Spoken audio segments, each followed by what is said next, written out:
Apakah mungkin orang yang dipilih itu dia bermain-main dengan keselamatan dia?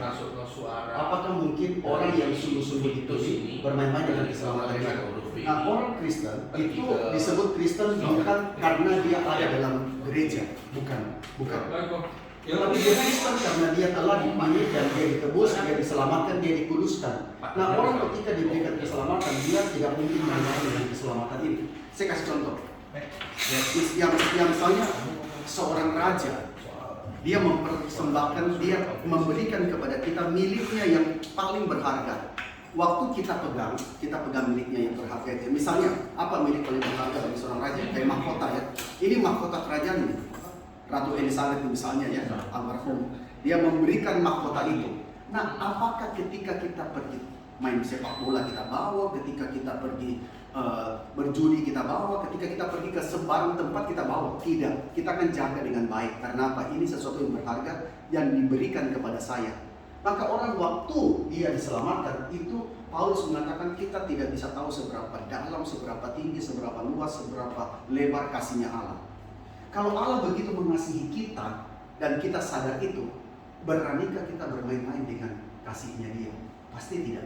Maka orang yang bermain-main dengan kekristenannya dia, itu berarti dia belum diselamatkan sama sekali. Karena dia tidak mengerti kasihnya Allah. Dan Allah menyatakan kasihnya itu melalui Kristus.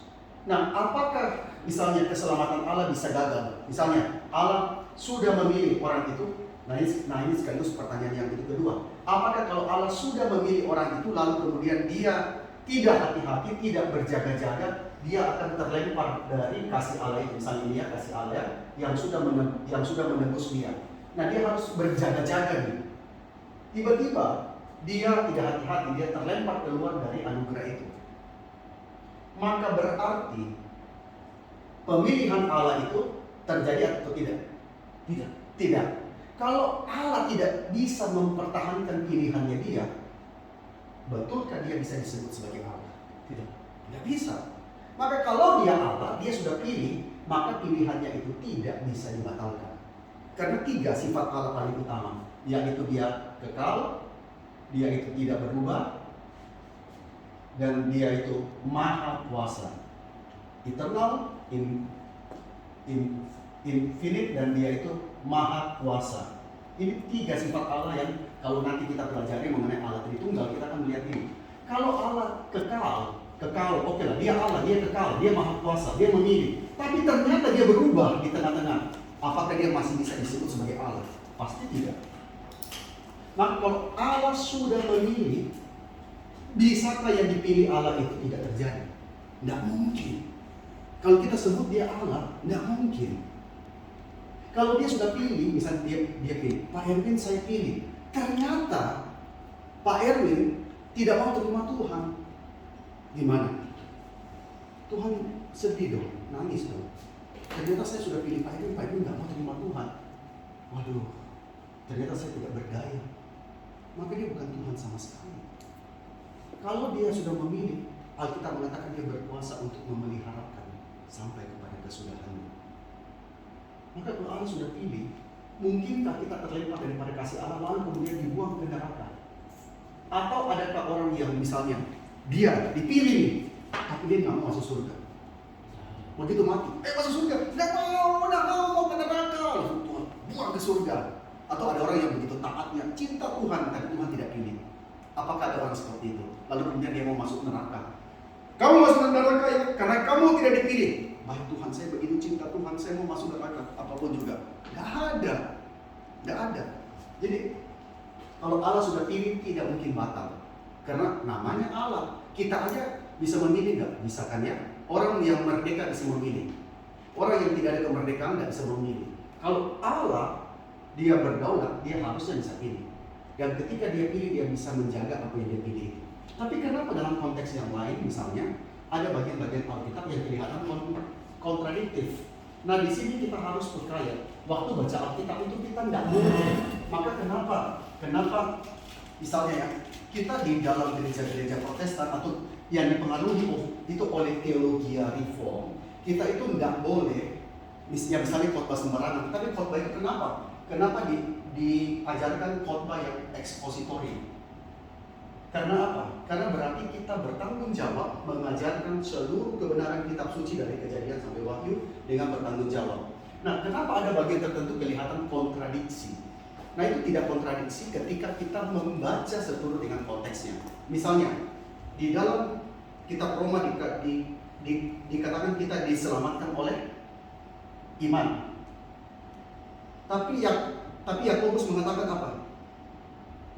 Iman tanpa perbuatan adalah mati, iya kan? Nah, apakah ada perbedaan? Ini apa? Iman tanpa perbuatan adalah mati. Apakah berarti itu Alkitab kontradiktif? Roma bilang orang benar diselamatkan oleh iman. Yakobus bilang iman tanpa perbuatan itu mati. Kalau begitu Alkitab kontradiktif? Tidak.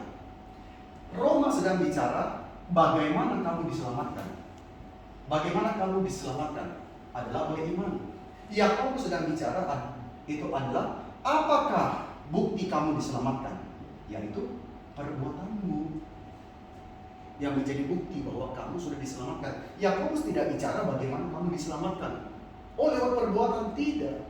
Yakobus sedang bicara apakah buktinya bahwa kamu sudah diselamatkan? Ialah kamu memiliki perbuatan yang berkenan di hadapan Tuhan. Itu buktinya. Roma bicara bagaimana kamu diselamatkan hanya melalui iman, tidak ada cara lain, melalui iman kepada Kristus. Nah, kalau orang sudah dia bilang saya sudah dipilih, saya mau bermain-main dengan dosa, toh saya sudah dipilih, berarti dia belum beriman. Karena apa? Karena tidak ada buktinya, bahwa dia beriman. Karena perbuatannya masih perbuatan yang mempermalukan Tuhan. Berarti dia tidak ada iman. Karena Yakobus mengatakan iman tanpa perbuatan itu mati. Berarti istilah berjaga-jagalah itu, berjaga-jaga itu kita harus lihat konteksnya. Misalnya Petrus mengatakan berwaspadalah dan berjaga-jagalah karena lawanmu si jahat berjalan berkeliling sama seperti singa yang mengaum mencari orang yang dapat ditelannya. Kita harus ingat surat Petrus dituliskan kepada siapa? Surat Petrus itu dituliskan kepada orang-orang Kristen mula-mula yang sedang berada di dalam penganiayaan. Hidup mereka begitu sulit, hidup mereka begitu bahaya. Dan di situ kita manusia bukan bilang sekali diselamatkan langsung tidak pernah punya keraguan. Nggak ada ya. Kita pasti akan bergumul, pasti ada keraguan itu. Tetapi disitulah kita bersyukur ada yang namanya kedaulatan Allah. Karena apa? Karena bukan kita yang menopang iman kita, tapi Allah yang menopang itu iman kita. Bayangkan kalau kita yang menopang iman kita, cilaka. Begitu lemahnya kan? Begitu lemahnya. Tetapi Tuhan tidak gini. Ketika kita percaya, Tuhan tidak langsung angkat kita ke surga. Ya kan? Buktinya kita setelah percaya masih ada dalam dunia ini. Dan kita masih ada dalam dunia yang sudah jatuh di dalam dosa. Dunia yang penuh dengan kejahatan, dunia yang penuh dengan penderitaan, sakit penyakit, kemalangan, segala macam. Sebelum kita menuju ke sana. Nah, di tengah dunia seperti ini, orang percaya bisa goncang? Bisa. Tetapi orang percaya goncang itu dikuatkan oleh apa? Oleh firman. Maka ketika Petrus tulis suratnya, Petrus sedang menguatkan orang-orang percaya yang berada dalam dunia di mana mereka dianiaya, di mana mereka ditekan, pekerjaan mereka dibatasi, mereka sampai bertanya, untuk apa saya jadi orang Kristen? Lebih baik saya ikut saja agama yang lain. Nah, disitulah Tuhan memberikan firman-Nya melalui Petrus. Jadi Tuhan tidak bicara dari langit, tidak. Tuhan pakai hamba Tuhan Petrus bicara kepada mereka, menyampaikan firman yang menguatkan mereka dan menyampaikan peringatan. Nah, Tuhan memberikan peringatan itu kepada orang-orang tertentu melalui khotbah, melalui kitab suci. Tuhan kasih peringatan. Jadi Tuhan tahu kita itu hidup bukan steril ya. Maka Tuhan memberikan kepada kita firman yang mengingatkan berwaspadalah, berjaga-jagalah. Itu adalah peringatan yang Tuhan berikan, bukan supaya nanti kalau tidak diberikan itu kita keluar daripada itu anugerah Allah. Tapi karena apa? Karena kita yang sudah ditebus, Tuhan kasih tujuan. Iya kan? Tuhan merefresh tujuan itu. Betapa sedihnya kalau kita hidup tidak mencapai tujuan yang Tuhan mau. Maka Tuhan kasih firman, kasih peringatan. Berarti ada kemungkinan seperti katakanlah seseorang hidupnya betul-betul taat, baik, tapi ternyata dia bukan orang pilihan. Jadi sepersekian detik sebelum dia mati ternyata dia murtad gitu. Ada kemungkinan seperti itu. Kalau dia orang pilihan Tuhan pasti tidak. Maksudnya ternyata dia kayak gini, saya punya seorang teman ya, Iya. dia tuh baik sekali, dia taat, pokoknya hidupnya itu bersih sekali, ikut Tuhan terus. Nah ternyata dia itu bukan orang pilihan Tuhan. Apakah ada kemungkinan orang yang seperti itu bukan orang pilihan Tuhan dan kayak sedetik pas dia mau mati itu dia murtad atau gimana sepersekian detik bisa terjadi seperti itu kan, berarti kalau dia bukan orang pilihan. Jadi Dan demikian pula kan sebaliknya orang yang kelihatannya brutal, bejat, jahat apa, tapi ternyata dia orang pilihan Tuhan. Jadi sepersekian detik sebelum dia mati, ternyata dia bertobat, bisa kayak gitu kan? Itu pendeta Stephen Tong pernah mengatakan begini, di dalam gereja banyak orang yang bukan orang pilihan. Di luar gereja banyak orang pilihan yang sedang indekos di luar gereja. Nah, kita tidak bisa mengatakan semua orang dalam gereja itu adalah orang pilihan Tuhan. Karena banyak orang menjadi Kristen kenapa? Karena menikah, karena bisnis, karena dia ada kepentingan. Banyak alasan. Karena dia sedang mencari kesembuhan, dia berada dalam gereja. Apakah mereka orang pilihan Tuhan? Kita hanya bisa mengatakan belum tentu, kita tidak bisa memastikan. Tetapi kita mengatakan belum tentu, karena bisa jadi pada akhir hidup seseorang Tuhan bekerja. Kita nggak pernah tahu. Maka tadi saya katakan, kalau itu kalimat dari teolog itu ya, satu hari di surga kita terkejut karena mendapati orang yang kita kira nggak ada di surga, ternyata ada. Ya kita kira pasti di surga, ternyata tidak. Nah itu kita tidak pernah tahu yang mana sungguh-sungguh kita memastikan. Tapi kita bisa mengenali pohon dari buahnya. Pohon dari buahnya. Ada hamba Tuhan yang bisa goncang nggak? Bisa di akhir hidupnya. Tapi apakah dia bukan orang pilihan? Kita nggak tahu. Kita nggak bisa menghakimi. Itu kedaulatan Tuhan kan? Betul. Ini sekaligus kabar buruk juga buat saya. Berarti nggak, dalam arti maksudnya saya pribadi kan mikir gini langsung. Berarti saya taat, saya baik-baik apa. Ternyata saya bukan orang pilihan Tuhan, kan saya mati sia-sia gitu. Salah satu tanda dari orang pilihan itu yang gini, kita bukan menilai dari ini ya, bukan perbuatan kita yang menentukan akhirnya bahwa Tuhan pasti selamatkan kita, bukan kan ya? Karena dia menyelamatkan kita berdasarkan anugerah dia, jadi bukan karena kita, bukan karena perbuatan kita. Bukan karena perbuatan kita. Kita nggak lain lah, nggak kuasa. Perbuatan itu adalah buah daripada keselamatan kita. Tetapi satu hal yang membuat kita yakin kita orang pilihan dari mana? Ada satu teolog yang mengatakan begini, ketika engkau yakin bahwa Kristus itu cukup,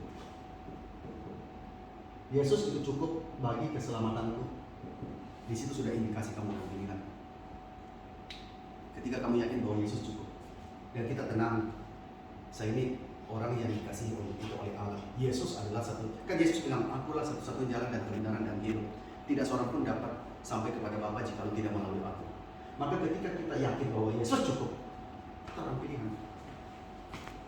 Apakah kalau misalnya ini kan jadi, ya jujur saya jadi agak takut sendiri ya, kan kita ini hal baru yang saya yang takut seperti ini kah gitu loh. Yang takut itu justru orang pilihan. Saya takut dengan keselamatan saya, jadi saya pikir, kok apa yang saya yakini selama ini keliru gitu. Saya ternyata seperti ini. Justru Calvin, banyak orang menganggap doktrin predestinasinya Calvin itu sebagai orang pakainya untuk berperang. Misalnya kita serang-serang orang dari itu denominasi lain, kita mengutuk orang Arminian apa segala macam. Sebenarnya Calvin menuliskan doktrin predestinasi itu very beautiful. Dia menuliskan itu di tengah-tengah kondisi banyak orang yang anggota keluarganya mati, bisa kena wabah, kena perang. Maka di situ banyak yang kemudian bertanya-tanya, sama Calvin tanya, apakah orang yang saya kasih itu diselamatkan Tuhan atau tidak? Maka di situ mereka bergumul, bagaimana kalau mereka tidak diselamatkan? Maka di situ Calvin menegaskan doktrin predestinasi ini, bahwa kalau Tuhan pilih, tidak ada yang bisa memisahkan. Roma 8 ya, tidak ada satupun yang bisa memisahkan kita daripada kasih Allah. Mau penganiayaan, perang, penderitaan, apapun juga, penguasa dimanapun juga tidak bisa memisahkan kita daripada kasih Allah. Itu jaminan. Maka doktrin predestinasi itu justru memberikan kita ketenangan. Kalau Tuhan pilih siapa yang bisa memisahkan kita? Keraguan kita? Tidak. Keraguan kita tidak bisa memisahkan kita daripada kasih Allah. Perbuatan kita tidak. Tidak ada yang bisa memisahkan kita. Mau setan, mau penguasa kerajaan angkasa, siapapun juga. Tidak ada yang bisa memisahkan kita daripada kasih Allah. Ya berarti ya terima kasih saya dapat pandangan baru untuk saya ini. Kita nggak usah khawatir, karena kan itu makanya tadi saya katakan doktrin kita itu penting, teosentris atau antropocentris. Kalau doktrin kita antropocentris, kita berarti diselamatkan bergantung sama kita, perbuatan kita, ya, jaminan yang kita dapat dari kesetiaan kita, nah itu antropocentris. Tapi kalau teosentris, sudah Allah berdaulat, Allah yang akan pelihara, tenang, kita tidak ada ketakutan, itu tidak ada keraguan.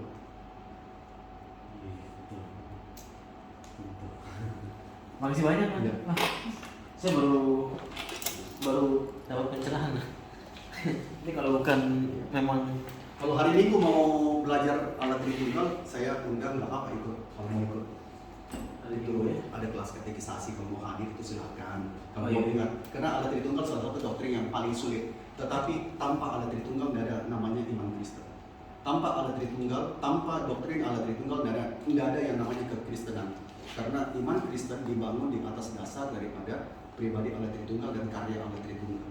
Jadi kalau kita tidak pernah bahas itu, apalagi ya kita ya jujur ya, di YouTube ada pendeta-pendeta yang terkenal khotbah Allah itu bukan Tritunggal, itu jelas sesat. Ya betul. Kalau Allah bukan Tritunggal, kita tidak punya iman Kristen.